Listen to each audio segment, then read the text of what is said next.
All right. I'm going live a little bit early because I have a feeling no one's going to be here because no one knows that I'm going live. So I'm going to go on a couple minutes before I said I was going on and see what happens. So for those of you joining or those might be watching after this has gone live, hello, I'm Patrick, Trusty Huckster Mercantile, and this is the first time I've gone live in some time. No excuses. It is what it is. Justification, rationale for those who follow my channel for a while. I do travel quite a bit in the fall for my regular job. And that over a 10-week period, I was on the road for 8 of them. So that did kind of take a little bit of my attention. Just got to stay motivated, got to find time, got to find priorities. And what I found earlier today was it's a Tuesday night, not a night that I normally go live, but it's Tuesday night.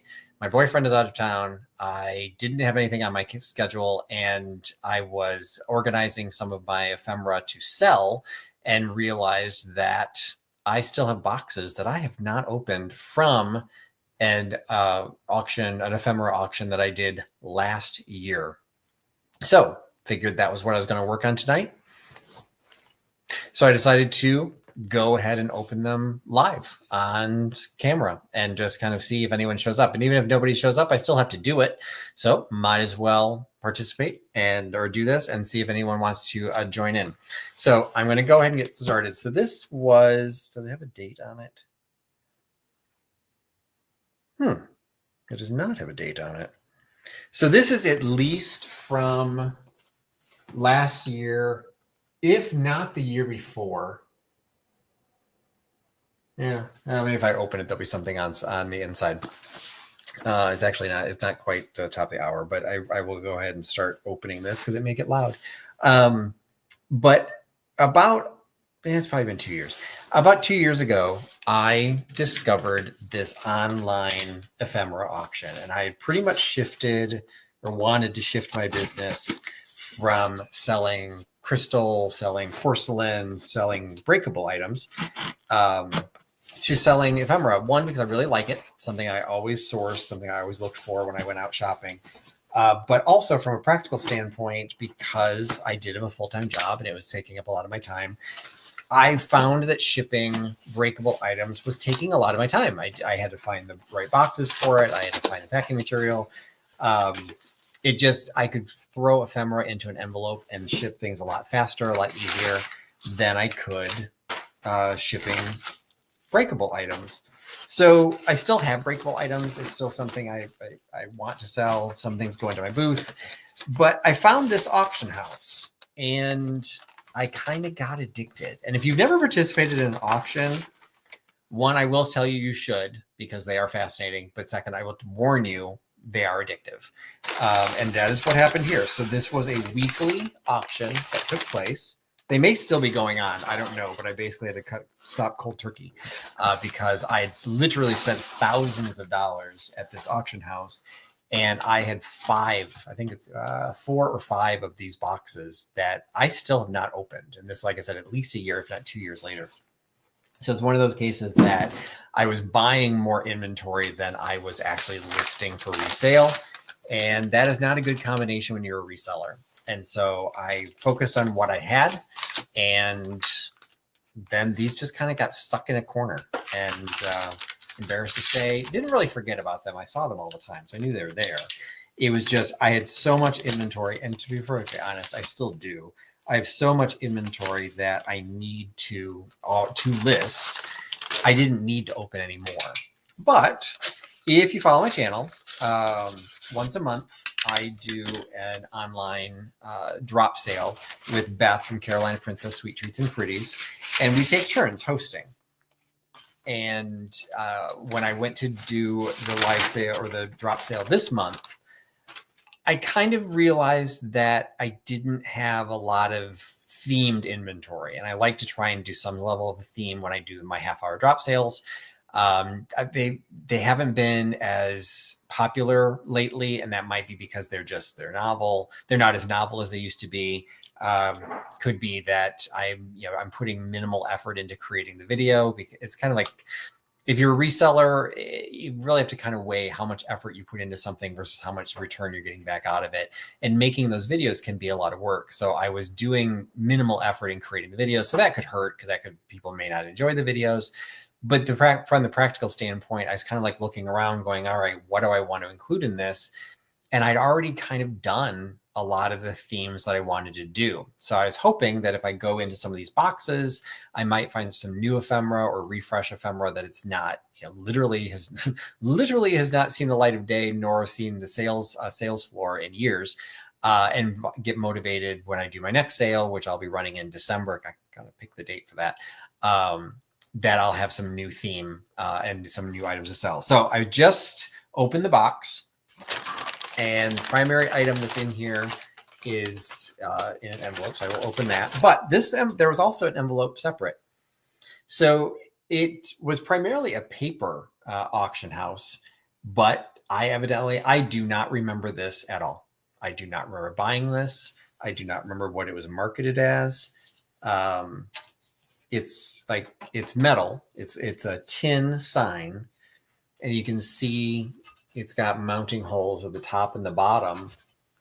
It says Royal, has a crown on it. It's embossed. You can see the back. It's pressed into it. And it has a swan, phoenix. Let's keep it simple. Swan with an olive leaf.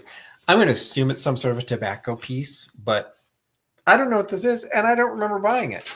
And although when I opened the other envelope that was in the box, I hope there is an invoice in here so I know what I paid for all of these things. But a lot of times the invoice didn't really say what I was buying. It might say the lot number, but that one doesn't even have a sticker. No, that one didn't even have a sticker to tell me what the lot number was. So, all right, so we're going to open this up, and you can see there's quite a bit in here. And over time, we did a couple of different things. In some cases, I was buying only a handful of things. I'd only be able to participate in the auction for a short period of time. So they would stockpile and only ship once a month. So this could represent from multiple auctions. And so they would put the lots in here. Wait a minute. Yeah. This is the same place. I had found a couple of different auction houses,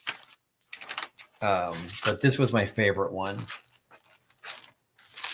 I just found these, so I guess I bought more of them. All right, so it looks like I got some vintage advertising going on in this one. So let's see if I can get this flat, because I don't want to bend any of the stuff that's in here. Oh, got little stuff. And I don't see an invoice. So maybe it's folded into something somewhere here. Oh, it's a Christmas item. All right, we'll find that in the nick of time. Okay. So what do we got? Oh, got Voices of Christmas. So it looks like it's a little booklet. Voices of Christmas. It says, got somebody's name on it, Edna. What is it? Again, the loved old stories we read at Christmastide. Oh, may their blessed lessons deep in our hearts abide. I guess it's a greeting card, but it's like multiple pages. So it's like a little Christmas gift booklet, Voices of Christmas. So that's kind of cute. I can see why I would have bought that. Let's see. How to be a magician for school, club, or church. Run off a show. A whole evening of mystifying entertainment. It's like a little booklet, and it's like newsprint. It's that kind of that news, that very thin paper. It's going to be very easy to tear. Let's see if we can find anything on this. For thousands of years, it was thought no one could practice magic without the help of the devil and his angels, and that the face of his majesty was wreathed in smiles when word was hurried to him that another human had dared to tamper with the black art, as it was then called, by the goody folk of the world. Then he knew it was only a question of time when he would have another soul to fill a hot spot in his fiery kingdom. Okay, I think there's meaning behind all of that, but let's see. Dandy warm-up, the magic writing. So it's definitely magic tricks, but it's all, well, no, wait, there's a diagram. It's all text. So I don't know if this is going to explain how to do the jokes, the magic carafe or decanter. Years and years ago, when our grandfathers were kids, they were told to fill the carafe with cold water to carry upstairs at bedtime. Some folks called it a decanter, but nowadays all it gets is water bottle, but is the same old glass bottle no matter what style says its name must be. Who wrote this? I'm just going to flip through here and see the dancing handkerchief. You must learn to be an expert at palming. The magic coin fold. All right, I'm going to guess this is like 30s, maybe 40s. But I don't see anything in here that gives a copyright, nor do I see anything in here that says who made it. So I don't know. I'm gonna have to like kind of read through some of the pieces. Sometimes I bought them specifically to sell in my sales, because at the time I was doing this, I was still doing my own live sales, and I've not had a live sale in quite some time.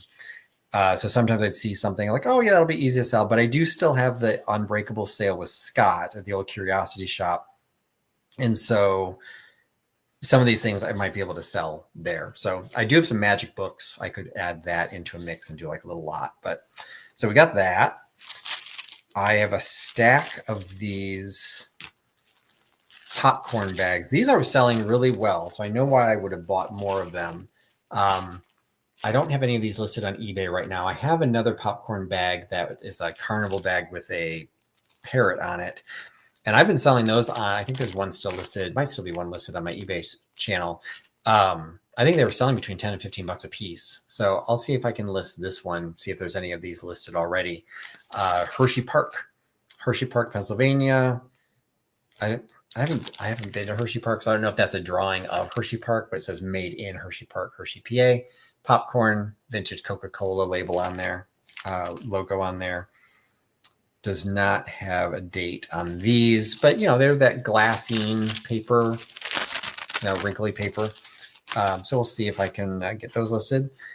A lot of vintage advertising. So these are old. What are these? Oh, milk cartons. So you can see they pop open with their new old stock, homogenized. I don't know if it's PET or PET. I think it's that brand still exists. PET dairy products, grade A pasteurized vitamin D homogenized milk. So you could pop that open, turn it into a little milk carton, I guess. It's got the little folds are there to show how to pop that into place. Laboratory controlled for your protection. Pet dairy products, subsidiary of the Pet Milk Company. Pure Pack. I don't see any copyrights on this one, but there's definitely some age to these. So I want some of those. Those are some nice old vintage advertising.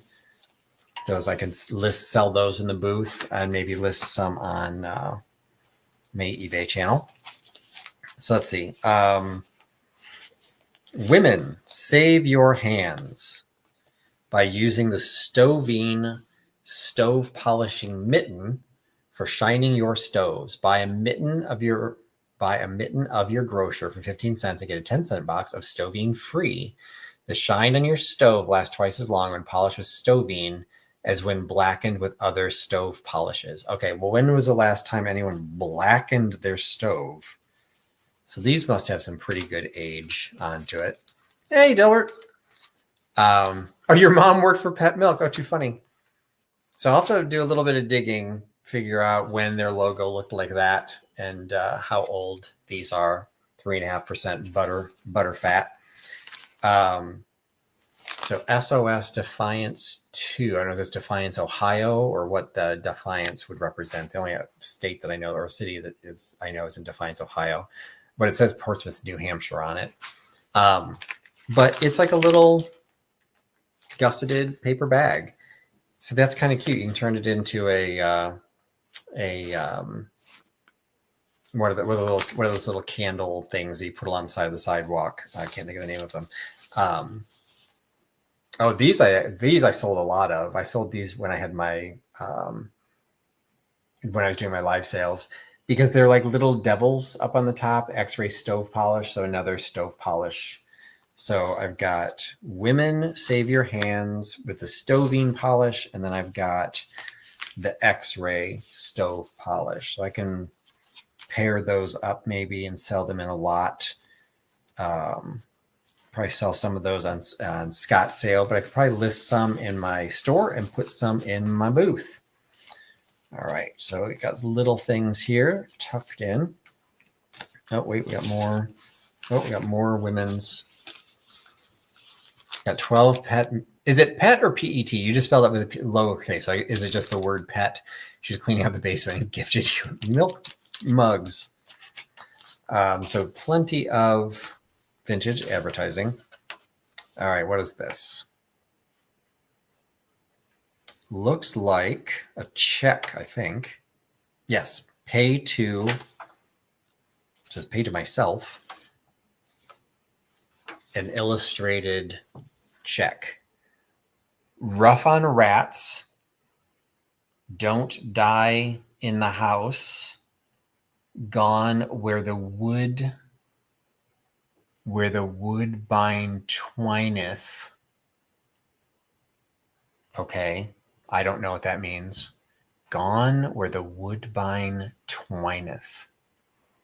The rough on specifics, Wells hair tone, Wells hair tonic treatment, L'Oreal oil balm, Wells hair balsam. Okay, wait a minute. So this is a hair product that also kills mice or rats?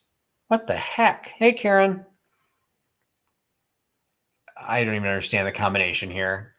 So rough on rats, don't die in the house, gone where the woodbine twineth, the rough on, and rough on is in quotes. Yeah, the quotes is around rough on. So let's see, what does it say at the beginning? E-S? No. Yeah, E.S. Wells. I think it's a capital E. E.S. Wells, originator, rough on and get there preparations. Rough on and get there. Toilet, pharmaceutical, and household specialties. What the heck? Jersey City, New Jersey, 1919. All right, $240 in 1919 is quite a bit of money. So this was paid to the order of myself. Payoff. What is this? Payola? We're getting a bribe here. Signed by, the E.S. Wells estate by William S. something Wells, trustee. Okay, the Wells, they're just laundering money. So on the back, pay something green, something Wells trustee, E.A. Green, E.S. Wells estate by William something else trustee. And then Hudson Company National Bank, Jersey City, New Jersey, received payment 1919. Okay. Yeah. He wrote the check on August 23rd. He cashed it in on August 23rd. Arsenic for cosmetics. Why not rat poison for your hair? I guess. That is just the most bizarre advertising. Like, I truly do not understand the combination of the dead rat with the hair tonic thing. Like, that's crazy. So those are probably that illustrated checks. If they're unique enough, they can do well. I've struggled with them on eBay because unless somebody's looking for dead rat hair tonic, or specifically looking for this company, it's harder for them to find. But that's pretty cool. So I've got two of them. Will list one on eBay and I'll try and sell one at Scott's next unbreakable sale, because that would be unbreakable. And maybe somebody will have some intuition of why that is advertised. Okay, then I've got this stack of little cards. So I have a feeling the Christmas card must have been part of this set, because I don't think I would have bought that Christmas card all by itself. So this one is a Valentine card. Delbert, yeah, everyone's got their own hobbies. Dead rat hair tonic. Yeah, everyone's going to put that in the search engine. It's somehow, is it three-dimensional? Wait a minute. So this kind of like pops up, and it seems like something should be happening here. No, maybe not. I guess it's just the way that it's designed. There is something behind her though. Like there's like a little image back there, but I thought maybe it was somehow mechanical or something, but I'm missing it if it is. So it says, to my Valentine. Oh, wait, wait, no, it doesn't. Okay. And then Mr. Charles Grider from Bertha. I think you are pretty. She's saying, I think you are a pretty man. Please tell me this isn't your teacher. Lorena Bobbitt. Goodbye, sweetheart. From Bertha, I think you are pretty. I hope that's not man. It looks like Nan. Pretty nice, pretty horny. Oh, please don't be pretty horny. Pretty. Nah, I have no idea. I do read cursive, but I do not know what that's trying to say. I think you are pretty darn good. Bye, sweetheart. Maybe it's not goodbye. I don't know. So Bertha is got the hots for, okay, all right, there we go. That weird, that says Mr. Charles Grider, right? I think that weird curve is the entering of an M. So that's the same, that says man. I think you are pretty man. So either she doesn't understand her articles, I think you are a pretty man, but that is clearly the handwriting of a child, sending this to an adult. We are troubled. All right, so we've got a creepy Valentine, and then we've got loving wishes. I'm almost afraid to open these. To greet you, I will love thee, O Lord, my strength. So this one doesn't appear to be a Valentine card; just seems to be like a regular card. Good sweet maid, and let who be clever. One grand sweet song. So it doesn't say Valentine's or anything, but there is something on the inside. Let's discover the creepiness together. From Grandma. All right. So Grandma Grider, September 1941. In all thy ways, acknowledge him, and he shall direct thy path. So she's quoting Proverbs. So it says Grandma Grider, Mama? What is that? The second word? Moo-moos? Grandma Grider Truman. I have no idea what that says. From Grandma Grider something. September 1st, 1941. So we haven't entered the war yet. So how simple that path that God is setting for you is going to lead us straight into the war. Grandma Grider. All right, so we've got that. All right, so that was okay. This is interesting.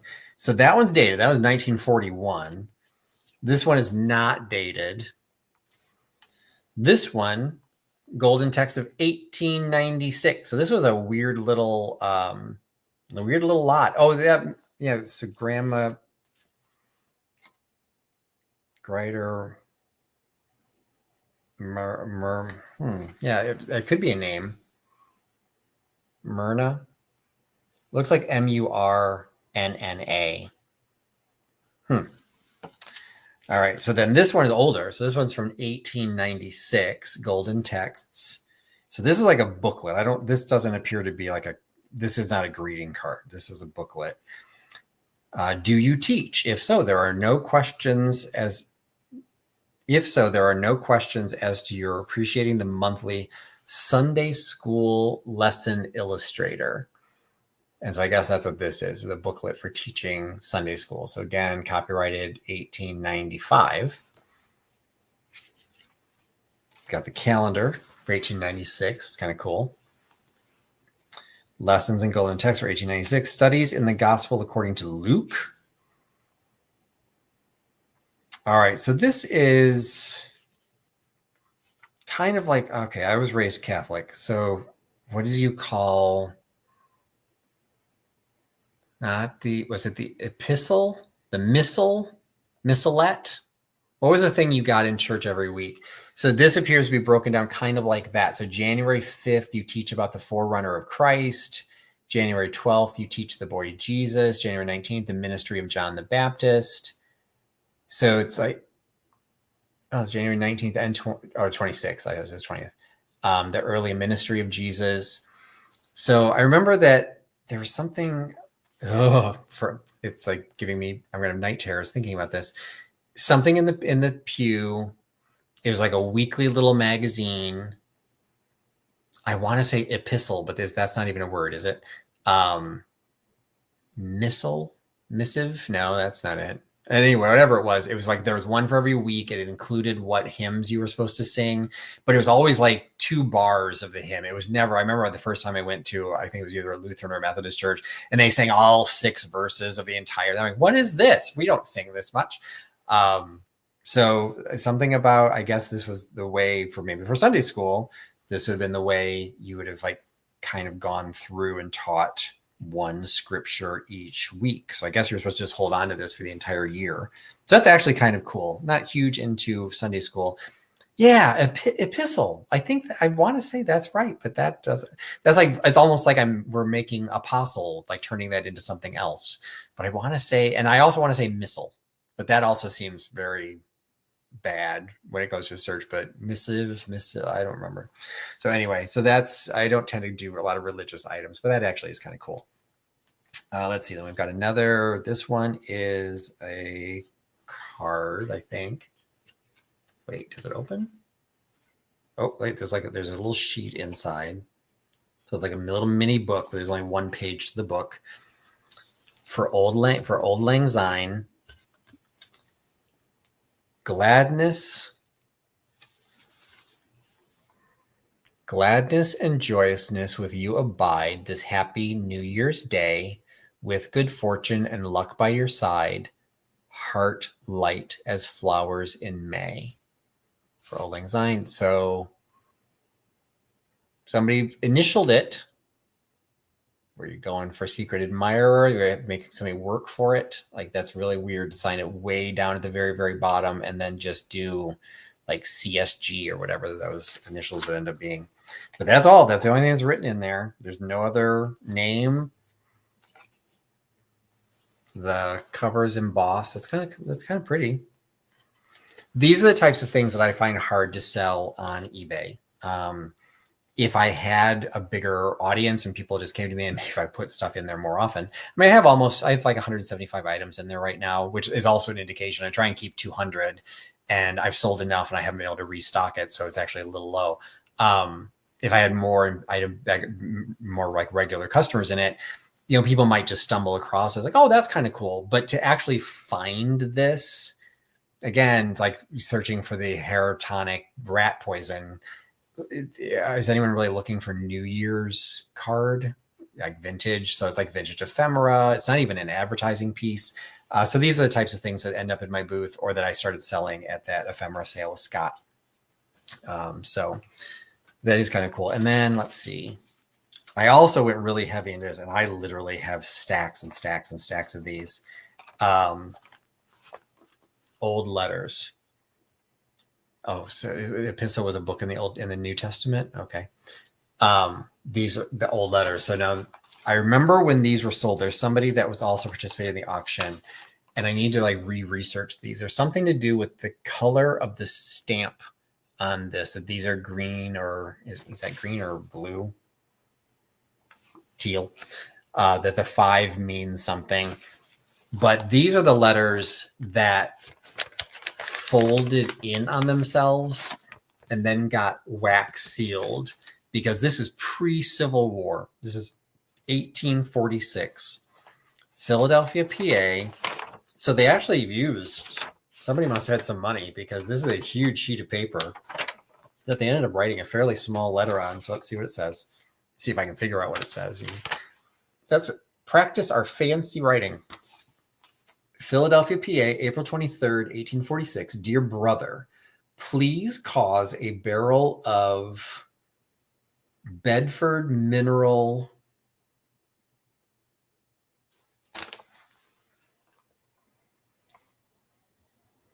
water, spelled with 2 T's. Walther, W-A. Yeah, I think it's just water with 2 T's. Great penmanship. Too bad you didn't know how to spell. Bradford mineral water to be sent on to John Grigg, Esquire, care of Messrs. Grigg and Elliott, number 9 North 4th Street, Philadelphia, PA, as soon as possible. Have it sent to Craig Bellis something, and Company Forwarding House. We're going to go with water. He spelled it the same way twice. Or Waller. Water I will pay father for. He will write to you in a day or two, and I will write to you either from Carlisle,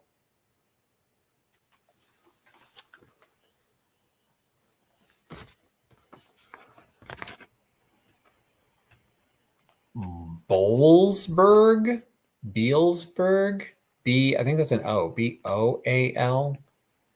Okay, Carlisle I know because that's where my daughter went to school. Boalsburg I don't know, or Wilmington I can read. Wilmington, Delaware. Have not yet concluded my residence. We are all well. Your affectionate brother, John H. Hophius, with a really cool signature block at the bottom. So Boalsburg, that's okay. Wasn't familiar with that one. There's a cool little script down there. So it was sent to something H. Hophius Esquire, attorney at law in Bedford, Pennsylvania. A lot of the stuff that I get was actually from the East Coast, and a lot of it was from Pennsylvania because that's where the auction house was located. I think they were in Pennsylvania. Yeah. Pennsylvania or Maryland. So, yeah, the letter's not fascinating, but that looks cool. And I just think that looks cool. So I actually have, if you fold this back up, the creases are very well established, so it has been pressed out, but you can do this. I have a stack of these in a old pyrographic, fire-burned hinged box. I just have stacks. There's some deeds and letters and just all of this 19th century ephemera. And every time somebody comes over, like, oh my God, that's so cool. Like, can I touch it? Like, yeah, read the letter. This one I will try and sell because I don't have a lot that's pre-Civil War. And so it is kind of nice. And I'll probably put this on eBay because maybe if somebody's from Bedford or from one of the cities that's listed, that's kind of like a neat connection. So I've got that. This is from also pre-Civil War. So this is Philadelphia, 1853. So this appears to be a receipt of some sort. Mr. Daniel Bellinger to Warnick and Liebrant. So it says to Warnick and Liebrant, but then it says comma DR. I mean, that's doctor, but I've never seen the doctor at the end. So I don't know if that means something else. Because again, back in the 19th century, 1853, they might have meant something different there, but I don't know what that would be. DR.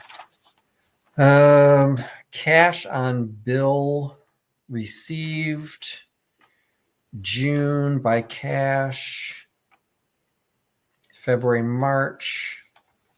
Dear sir,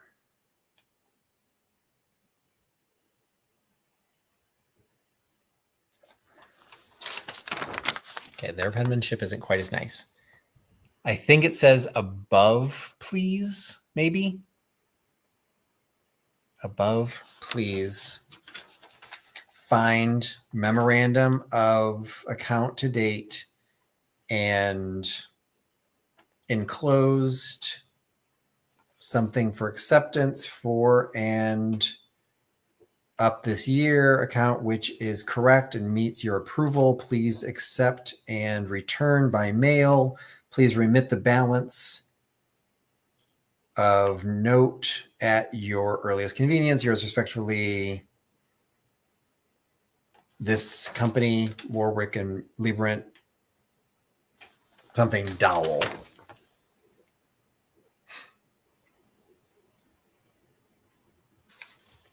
So, and then it looks like at one point this was also folded. Oh, there's a really cool, I don't know if I don't know if you'll be able to see it. Embossed. The paper itself is embossed. I don't know if that's a manufacturer of the paper. I can't quite see that. It says Bath, maybe. I get my magnifying glass.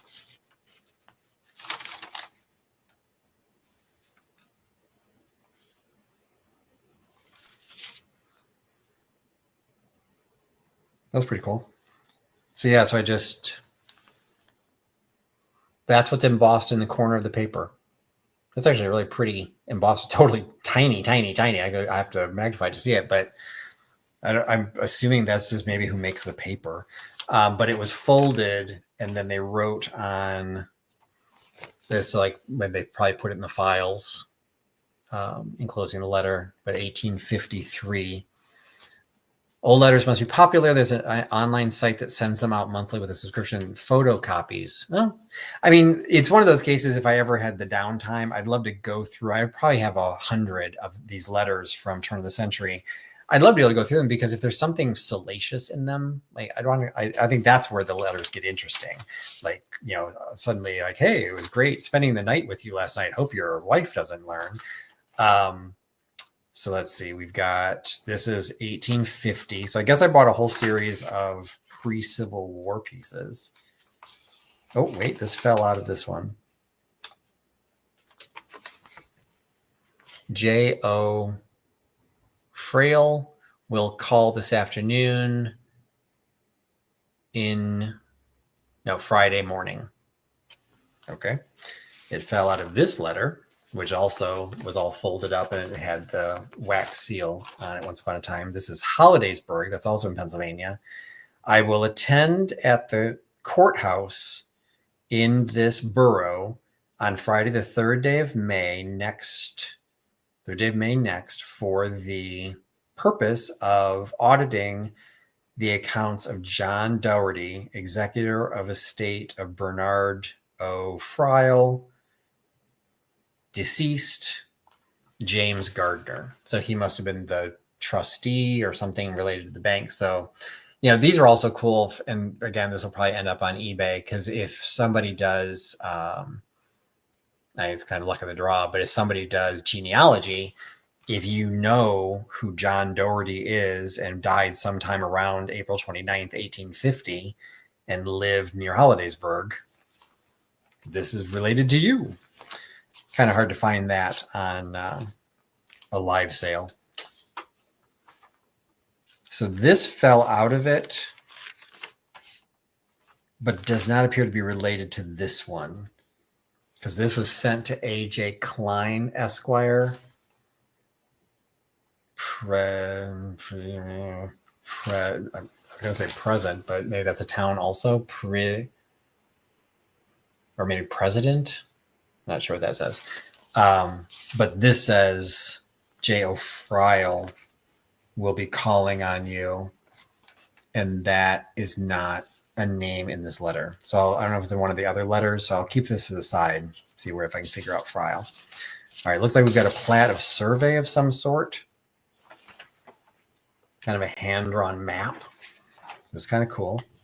So this is the estate of Woodbury Township, Huntington County, containing 47 acres and 136 something for allowance of 6% for resurveyed 1836. So if I can figure out where Woodbury Township, Huntington County is, this could make just like a cool, as I'm trying to figure out what's on here. some names. I don't know if that's a river. I don't see any town names on there or streets, but maybe from the description you could figure out. So again, for someone who lives in that area and does history back then, I carefully went over the calculations of the above survey, and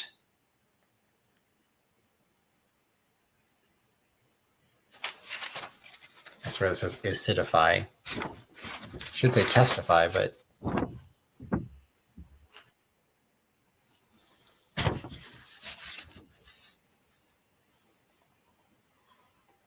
and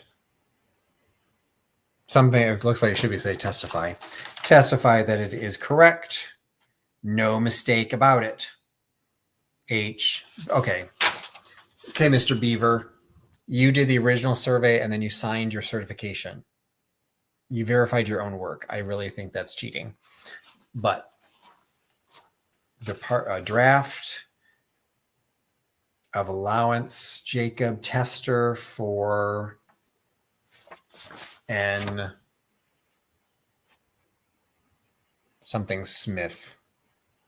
Shepherd Smith. All right, so we got another. Okay, we got another map. Does this go with the other one?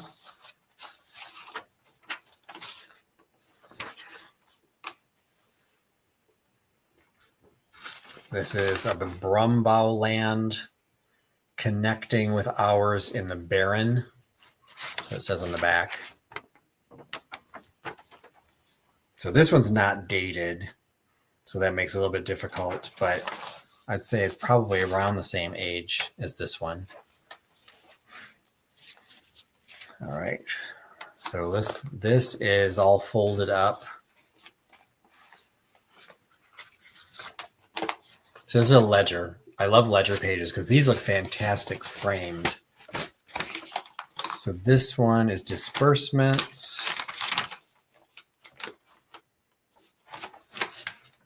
They're paid out, so that folds up. Elizabeth Bracht.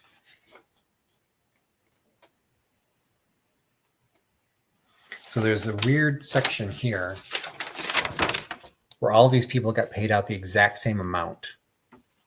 So I have to figure out what that says because that appears to be significant. That's a lot of money. I don't know if there's a date on this. This is 1872 at the bottom of it. So $466 in 1872 is a ton of money. So I don't know if that's the estate was cashed out. Appraisement, personal property, $378. Notes with interest, $2,300. Cash on hand, gold, $116. Silver, $150. Notes, $4. Grain in the grist mill, $58. Advance of sale above appraisement, $169. Share of the estate from the income of something sawmill. Real estate.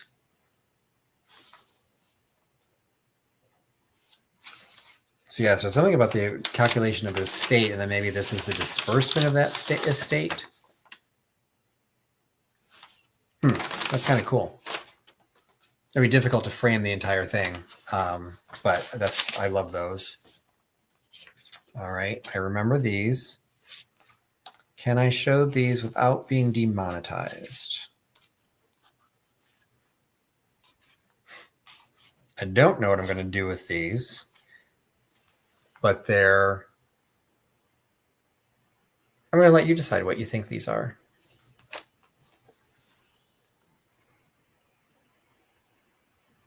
So these are all photos. Looks like they're of the same woman. And I vaguely remember, so this must be Honey. I vaguely remember these were a specific artist. And of course, I don't remember the artist's name. And I hope there's something in here that'll tell me that. These were like reprints from the original negatives. And I just thought they were something different. I've never sold anything like this. And I don't think these are going to go on to Scott's live sale. So, and there was definitely not going in my booth. That would be a problem. So we'll see if I can get those on eBay. They're all of them. They're clothes. There's just different kind of pictures. And speaking of different kind of pictures, I sold some of these before. So I purchased these before, and he had a big stack of them.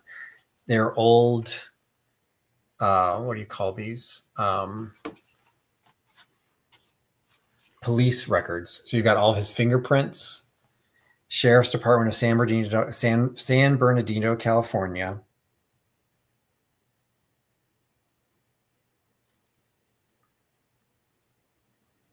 It says date. Oh, wait, it does say. Hold on. Let me get my magnifying glass out again. The date is in a super tiny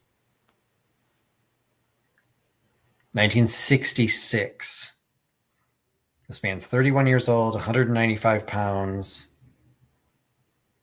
IDMO 115. I don't know what IDMO means. But it's the mugshot. That's what I was trying. So it's a mugshot of this dude in 1966. And then on the back, signature of the person fingerprinted. So you've got, it looks like, does he have his real name here? First name is Garland Buckley Nugent. Scars and marks. He's a tattoo, Buck and Pat, in heart on his right arm, and on his right wrist, there's a fish. Got all of his fingerprints, thumbprints. So he's 6'3", 195 pounds, black hair, brown eyes, date of birth, October 12th, my birthday, October 12th, 1934, Flint, Michigan. Marks the class of 10. I don't know what that means, if that's the crime, because it doesn't say what he did. Some of the ones that I've had in the past actually said what they were arrested for. This one just has Sheriff's Office, San Bernardino, California. There's no FBI number. So it does not say what he did, but that's kind of cool. And then another one. This one is from 1953. Ben Wilmer Short. Oh, he does have an FBI record. So he's got an FBI number. For record from FBI, 1955. Benjamin Wilmer Short. Nickname Ben Short. Also does not say what he was arrested for, but it's got his fingerprints on there as well. And then we got another one of Kenneth Raymond Stiles. This is from 1964. He lives in Cleveland, Ohio. Looks like this is the Cleveland Police Department. Place of birth, Burnsville, North Carolina. 5'10", 185 pounds, 2-inch scar on the left leg above his knee. Occupation, metalman, Monarch Aluminum.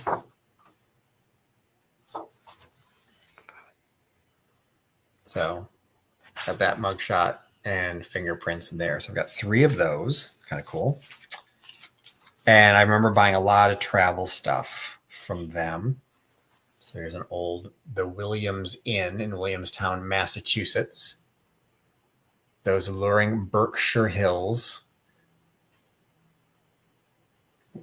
E. Williams, Armigeri, E. Libertate, whatever that says. So the Williams Inn is beautifully situated in Williamstown, Massachusetts, seat of Williams College. Oh, my daughter looked at that. I did not join her on that trip. So there's photographs of the Williams Inn. Second Avenue. Scenes near the inn. Glimpses of Williams College. The inn at winter. So it's basically just a souvenir advertising piece. I don't know if it's advertising or souvenir piece. Management solicits inquiries and will cheerfully answer all questions relative to the inn and Williamstown. There's something at the bottom. I give a copyright.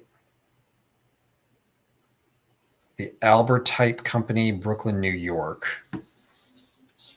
So I don't see a copyright on this, but there's definitely some age to this, probably the 20s or the 30s, maybe even the teens with this sepia color. I've had other things that date back that far. So that's pretty. That'll definitely go up on eBay.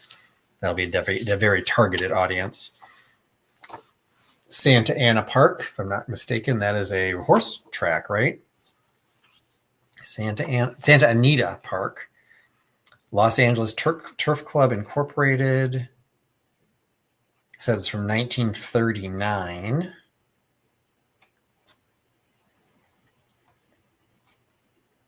Near Pasadena, near Los Angeles. Some maps. Pen sketch of the grandstand. So it appears to just be a brochure. So it's not a racing form. I thought there might be like races or something in here. The Santa Anita Park meeting 1938, 1939, 52 days, December 31st to March 11th. Oh, so this is the season. So these are the stakes that they offered on the different dates: March 4th, 1939, February 22nd, 1939, $100,000 race in 1939. Wow. History of Santa Anita Stakes. Racing terms and expressions for those who might need them. And then we've got advertisement for the Automobile Club of Southern California. And check out the illustration of the car. Love that. Save money when you buy your next automobile by financing with the Automobile Club of Southern California. That's kind of cool. So brochure, again, probably go on eBay because that would be something I would think somebody, either a horsing enthusiast or somebody from Los Angeles. All right, so then this one does appear to be a program. So this is the Hollywood Park program. Hollywood Park, where's that? The Western Harness Racing Association. So we must be on the West Coast. Hollywood Park, Inglewood, California. So you've got rules for the daily double. And then these are I remember growing up with these. My parents used to take me to Arlington Racetrack during the summer in suburban Chicago. And they would always place bets for me, totally, what do you do that? Ruining a child. But I did this all the time, $2 bets. And it's fun. So all the information, the announcements, if somebody gets scratched. My mother would always put a last minute bet when she saw the horses come out, because the last horse to basically to take a dump, she would make a last minute bet on that horse because he was lighter weight than the others and he was going to run faster because he was freshly evacuated. We really didn't get rich doing that, but it was a fun day, I have to admit, going to the horse races. So this was 1959. So quite a bit later than the other one, but still a nice vintage piece for a horse racing enthusiast. This 1876. So gone from 1959 to 1876. You can see why I enjoyed this auction so much. Like, it just jumps all over the place. State of Ohio against it's against somebody. Permitting gaming. Ooh, okay. So we have some sort of it's like a folder. Hold on. That's kind of cool. So that's cool by itself. And then inside, Summit Common Pleas, State of Ohio versus Elias Hexter, indictment for permitting gaming, 1876, plea guilty on one count. Ooh, so what is this?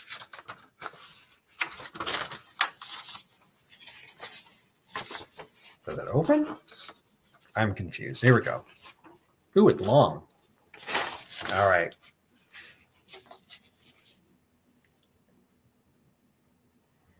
So State of Ohio, Summit County. I don't know where Summit County is. And a term of the Court of Common Pleas that Elias Hexter, late of County of Summit, aforesaid on the 8th of January, 1876, was the keeper of a certain tavern there situate, said tavern being then and there a house of public resort, and that he said Elias Hexter did then and there unlawfully, willfully, and knowingly suffer and permit Francis W. Bliss, George Forbes, Richard McKeeson, and John Whalen then and there within at said tavern to play a certain game called Pedro Sanchi. Sarichi. Said game not being a game of athletic exercise, and so the said Elias Hexter did then and there unlawfully, willfully, and knowingly suffer the said game then and there to be played in his said tavern by the said Francis W. Bliss, George Forbes, Richard McKeeson, and John Whalen, and said game was then and there played by the said okay, you said that twice. To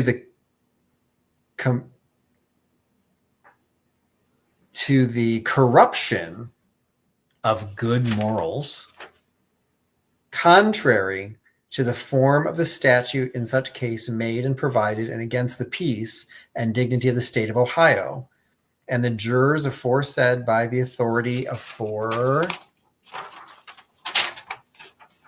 upon their oaths aforesaid, okay, no wonder it's so long, do further present and find that the said Elias Hexter on the 20th day of January in the year aforesaid at the county aforesaid was the keeper of a certain tavern there, something tavern being then and there a house of public resort, and that said Elias Hexter did and then there lawfully, willfully, and knowingly suffer and permit.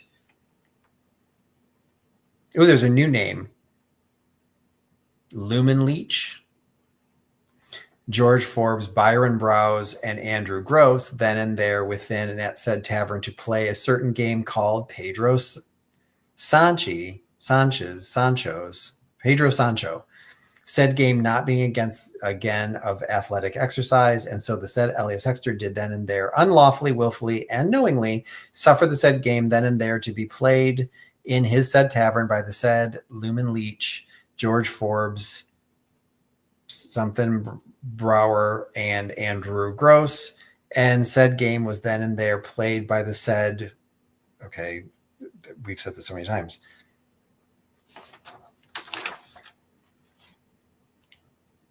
the within bill was found upon testimony sworn and sent to the grand jury at the request of the prosecuting attorney, who is J.M. Paulson. Okay, that's a lot of writing. So that was in there. And then this was also in there.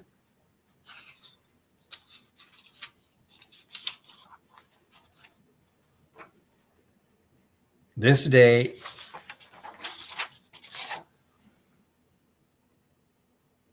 so it's like a little shorter version. This day came in open court, Elias Hexter and George Whitman, and acknowledged themselves jointly and severally to owe and stand indebted to the state of Ohio the penal sum of $62 to be levied of their goods and chattels, lands, and tenements, if default be made. Okay, so this is basically saying that they were found guilty and they had to pay $60. And then this one has a embossed seal on it.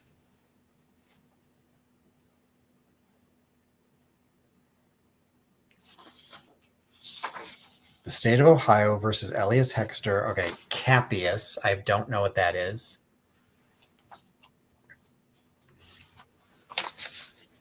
I have arrested the within named Elias Hexter, and I now have him in court this 2nd day of February, 1876.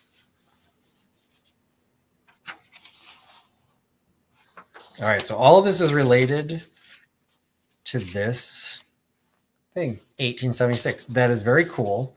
I do not know what the market for something like that is. If I list all the names, I might find somebody like has one of the same names. That kind of it could be kind of cool. And it all fits in this little folder. Fun.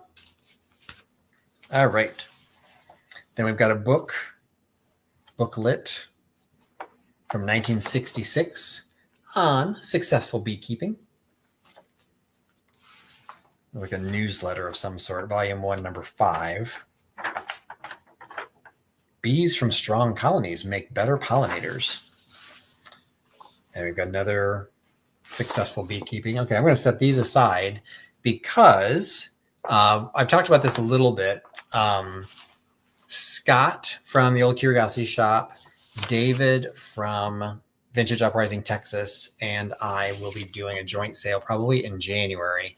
And it's going to be with my boyfriend, Dr. Raj, who is a medical entomologist. And we're going to do like a science-themed sale. And Raj himself is not a reseller. He's just along for the ride. But he knows so much about so many different scientific things. And so anything insect related, I'm going to make sure that I sell in that sale. Because then he's just stories about everything. So he'll have all kinds of stories about bees. And he can go through these and maybe find some interesting tidbits in here. So those will go into the science sale. It'll be sometime in January. We haven't picked a date yet. So then we've got, I love vintage advertising stuff. So this is Cochrane and Allen's monthly store magazine for your entertainment and information. So you've got like an old bellhop carrying some luggage with some. So this is from August 1939, published by Cochrane and Allen Hardware, Carlisle, Pennsylvania, where my daughter went to school. So this is, what is this? Our monthly store magazine, published to acquaint you with our services and our stocks of hardware and conveniences for home and garden. May we express the hope that you will find this magazine interesting reading, and also that you will visit us occasionally or oftener. So Beyond the Horizon, Niagara Cave, Decorah, Iowa. Dealing with cobras, something I'm sure comes up a lot in Carlisle, Pennsylvania. That seems like a super odd article to include in this. Then there's some advertisements for oil stove wicks, an ideal bottle capper for 59 cents, bottle caps for 20 cents per gross, safety non-skid bicycle tires, regular and balloon. Been on your vacation? If not, see us for camping equipment and sporting goods. How home women earn money. Electric iron now travels. Free coal estimates. So that's interesting. So like this is kind of like spot color black with this like orangey color. Then you turn the page and it's actually blue. The Dear Old Show.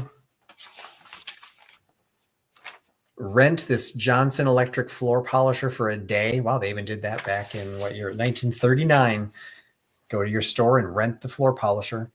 Johnson's Car New, streamlined Coleman iron. Recipes. All right, what are they going to try and serve us? Cornflake date cookies. No, thank you. Cornflake macaroons. Bran butterscotch refrigerator cookies. Niçoise salad. There's not much of a recipe to that. Chicken mousse. Okay, no. And then household hints, rolling cloth. A rolling board cloth of clean white canvas or other washable material is a real joy. Spread the canvas or cloth out on the table. Cut it as large as your table space permits. As a rule, molding boards or boards to use a rolling pin on are too small. With the roll, it's a roll out dough. I'm like, what are we rolling? It is almost a necessity to have 2 paring knives. Felton Sibley paints, Vigoro plant food, Carrystone shingles. I just saw a level like that in an estate sale recently. They looked like that for a long time. Oh, look, we've got the dead rat again. Wonder if that related to that illustrated check that I had earlier. Desirable shade trees. How to make your own dinette chair. Got a little tear on that, so you can only make half the chair. And the 1906 Corn Club contestants. Now, this article, this magazine's from 1939, so I don't know why we're talking about the 1906 Corn Club contestants, but cool vintage advertising. And the last piece in the, second to last piece in the box, the American Poultry Journal, also from 1939, been around for 65 years young at that point. And this was shipped to somebody in New Hampshire. Atz's Famous Chicks. See 200,000 baby chicks hatching each week. Getting growth in the young pullets. I'm going to say that that's something to do with a little chicken. We still have the subscription order form in here. 25 cents for a subscription. Congress clippings, tire advertisement, homemaking ideas. 7,500 baby chicks go to new homes every day in this new international. Check out that truck from 1939. Puriflave. Okay, this is like everything you could ever want to know and then some about raising chickens. Fight. That's just a made-up word. Coccidiosis, poultry enemy number 1. When chicks show signs of that's like a Willy Wonka candy. Coccidiosis, droopy wings, huddling and shivering, loss of appetite. Act quickly. Don't even wait for a diagnosis. Treat your flock at once with Dr. Salisbury's Racos, the scientifically blended liquid flock treatment. Chickens like Dr. Salisbury's Racos when mixed in with a grain. That's important. Racos is rich in chemicals which check bleeding and tend to reduce inflammation. Keep a bottle handy for quick action when needed. Okay, well, I don't know what causes it, but hey, you've got the cure for it right there. Racos. Cool stove. Don't make them like that anymore. Maybe for a reason, but that's kind of cool. All kinds of ads of where you can buy your chickens. The problem corner. The carcass tasted queerly. All right, I don't even want to read that one. Kill rats without poison. So you don't need a hair tonic or anything. False teeth. There's some mixtures in here. All right, so we got that from 1939. And then the very last item at the very, very bottom appears to be a single sheet. The reproduction says right on here. Souvenir of the Three Little Maids from the Prince of Wales Theatre. So not sure there's any, this reproduction has some age to it, but it's not the original. So I'm not sure there's much value to this one. So I hope I didn't pay a lot for that because don't know what I'm going to be able to do with that one. And that was my stack. That was, again, all of that is, I'm thinking about it, it's got to be from probably 2 years ago. And it's been sitting sealed, the box in a corner, and just decided to open it up. And I only wanted it to be on an hour. It might have been a little more than an hour. So it was just something I wanted to do, something I needed to open it, go through. I'll start marking some things for the my booth and start putting some things in my eBay store. So you can follow the link on my YouTube channel. There's a link to all of my social media. So my eBay store is one of the links in there. So if you want to look for some of these things, they will eventually show up, or just contact me if you want to buy something outright. I'm sure we can work something out. I usually try and do pretty good prices, particularly if I don't have to pay the fees online. So that's about it for that. The only other thing I will do at the end, I put out a video yesterday, so I was going to make an announcement. Thanks, Karen. If you did not see my announcement yesterday, I'm also starting a book club. So I am going to try and be doing more content for my channel. I don't know how successful I'm going to be with that, but I'm also going to try and mix things up. I don't want my channel to just be about selling things. That's never what this was intended to do. I want it to be educational. So, I did open and just show you a bunch of stuff that I just said I was going to be for sale. So kind of violating my own thing, but it's also practical. And there's some interesting stuff in there. And so even if I'm going to sell it, you can still learn from it. But anyway, one of the things I'm going to do with my channel is next year, I'm going to start a book club. And this is the first book I'm going to do. It is called Bent by Martin Sherman. There's also a movie version of it from 1997. The first book club chat. There'll be a live chat here on this channel on January 20th at 8 p.m. Eastern. We will talk about both. This is actually a play script We'll cover the script, and we will talk about the movie, because not everyone's into reading scripts. I get that. So it's a book club, but we're going to use a very loose definition of book. So that'll be in January. And then on January 1st, I will announce the book club for February. So my intention is at least to do this for a year, see if I can get some traction, see if people participate. I do want people to read the books and come on with conversations and questions. I just got a note today that someone just ordered this in order to read it in time for the January 20th chat. So that's why I'm talking about it early. So you can probably get it from your public library. You could order it. And there's several places that you can watch the movie for free through the streaming services. I think Tubi has it, Peacock has it, Plex, and there was 4. Tubi, Pluto. Pluto is the 4th one. So if you have any access to any of those streaming services, those all have free access to the movie. Just note there are 2 different movies called Bent. This is the 1997 one with Clive Owen. The other one is with Andy Garcia, and it's a little bit later. So just make sure this is covering the World War II persecution of homosexuals in the concentration camps. So it's going to be a pretty serious talk, but that is what the book club is going to be about. It's going to be about nonfiction LGBTQ plus related topics. So this is a fictionalized version of it, but it is talking about a very real thing. So we're going to try and keep things historical so that it still makes sense that it's on this channel. So anyway, just be aware that that's that. Also, I just verified with Scott actually this morning. We will still do the December Unbreakable sale on his channel. And this year, it's always the 4th Monday. And this year that puts it on Monday, December 23rd. So it's really close to Christmas. So I was asking him if he was okay still doing it. He totally is. I don't have plans that night. He doesn't have plans that night. So we're going to still go ahead and do it. So some of these things might show up there. But, this is something that I've always, talked to everyone about, these live sales. A perfect example is Scott could end up having, 200, 300, 400 people on one of his chats in one of these live sales. We'll sell to maybe 15 or 20 people. You're not there to buy. So, live sales, as long as come for the entertainment.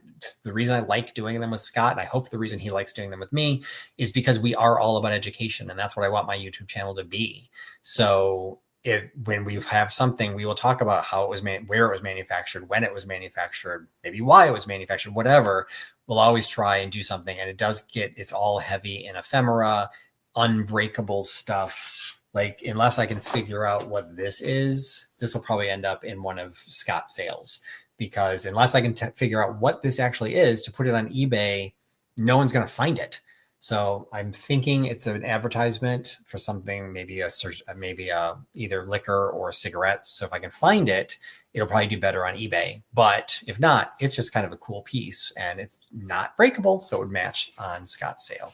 So anyway, I will wrap things up, and thank you. I've had a lot of fun doing it with him. I've tried to be very respectful of his time, obviously much larger than mine. So I always do appreciate that when he hosts them, but I'm very respectful of his time, and I will always defer to what he wants to do and how he wants to do it. I've been around this now long enough that I've had enough people try and latch onto my coattails. It's one of the things that kind of chased me away from YouTube for a while. It got very petty.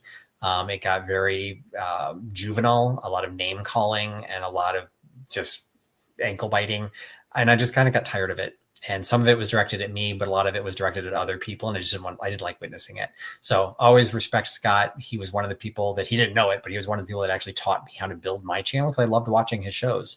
And I love him. I love George's channel, the Antique Nomad. He's so knowledgeable. I just love learning stuff. And you can learn things and even how to run a business by watching a lot of different channels. But love working with Scott, developed an actual friendship with him. So happy to do those sales. So those are always we got confused for a while. It's always the 4th Monday, not the last Monday. Most of the time that is the last Monday, but every once in a while there's 5 Mondays. So it's always the 4th Monday. So if just keep that in the back of your mind. He does other sales, 1 on his own or 2 on his own, and then he does 1 with Dave from Vintage Uprising, Texas. So we have to kind of figure out when this scientific sale will be in January, because his schedules are fairly booked. But we'll figure that out, and we'll make sure we promote that. And I'm looking forward. I like Dave as well. I don't know him as well, But I got to spend some time with him earlier this year and really, really had fun. He's also really smart. And I think the science sale will be really fun with the three of us. So thanks you for all those that joined live. And for anyone who's watching this later, hey, if you're still sticking around, thanks, appreciate it.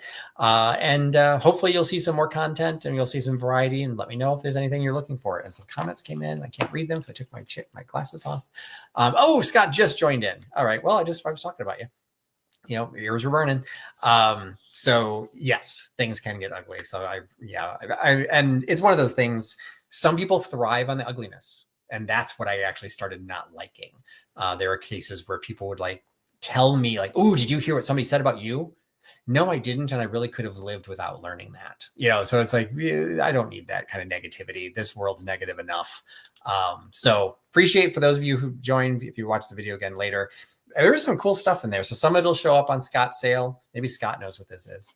I'll put it the right side out, royal. So I'll do some digging on this. But definitely some ephemera. Everything in the box was unbreakable.